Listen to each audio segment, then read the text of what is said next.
M.C.G, where more than 67,000 fans saw Collingwood steamroll Melbourne in perfect conditions.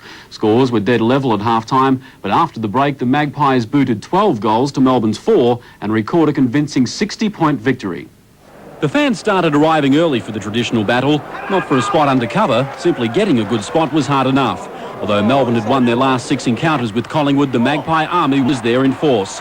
In fact, 67,239 people crammed into the ground to watch two sides who in the last few years have re-emerged as serious contenders for the flag. As for the game itself, the Magpies and Demons didn't disappoint the huge crowd. The first half was a duel of defences. Every push forward had to work at the first attempt, and it did here for Melbourne. With Brian Taylor out, Craig Kelly was Collingwood's target, and they looked for him at every chance. This, one of his 2 goals in the opening term, had the Pies ahead at the first change. It didn't last long though. Jackson's smart roving and sharp goal put Melbourne in front. Still, it wasn't coming easy in either forward line. Desperate attempts rather than careful skill was the name of this game. There were some super individual efforts, but this was the highlight: Stephen Stretch. Greg Healy wouldn't be overshadowed though, this to put his team a goal in front. But as he'd done in the first quarter, a kick after the siren from Craig Kelly levelled the scores. It took until midway through the third quarter for Collingwood to break away. The Pies may have wasted opportunities in the first half, but they made sure of their shots in the second. The Demons simply had no answer, and in the end it was the Magpies by 60 points.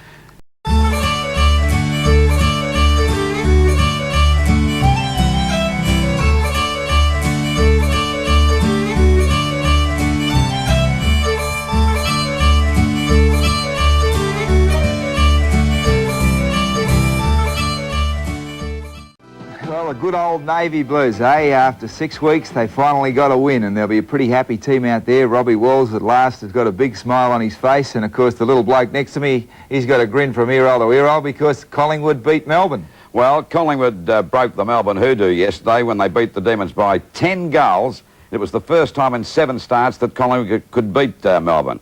But it means one thing to me, that Collingwood are a pretty good side and will be strong contenders for the flag. There's no doubt about that.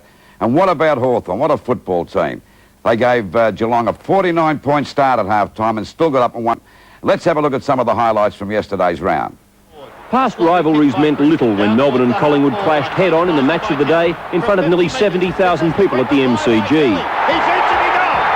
That great goal to Kelly, who replaced Taylor at full forward, was followed by another beauty on the run to the Demons' Steve Stretch. Collingwood led by 5 points at the first break. The cue for O'Dwyer and Mullane to swap pleasantries. Collingwood had wasted chances, but Melbourne seemed to get the lucky breaks, and this socket goal from Campbell gave them a 3-point lead.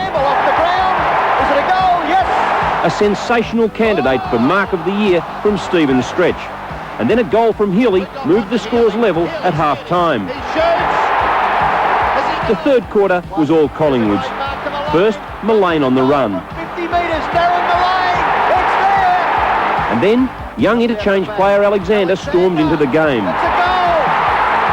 But this was the best of Collingwood's 7 for the term. The Collingwood Avalanche continued on unabated in the final term, and when Shane Kerrison ventured forward to kick Collingwood's 18th, the Magpies had ended a run of 6 losses to their old rivals and came out victorious by 10 goals.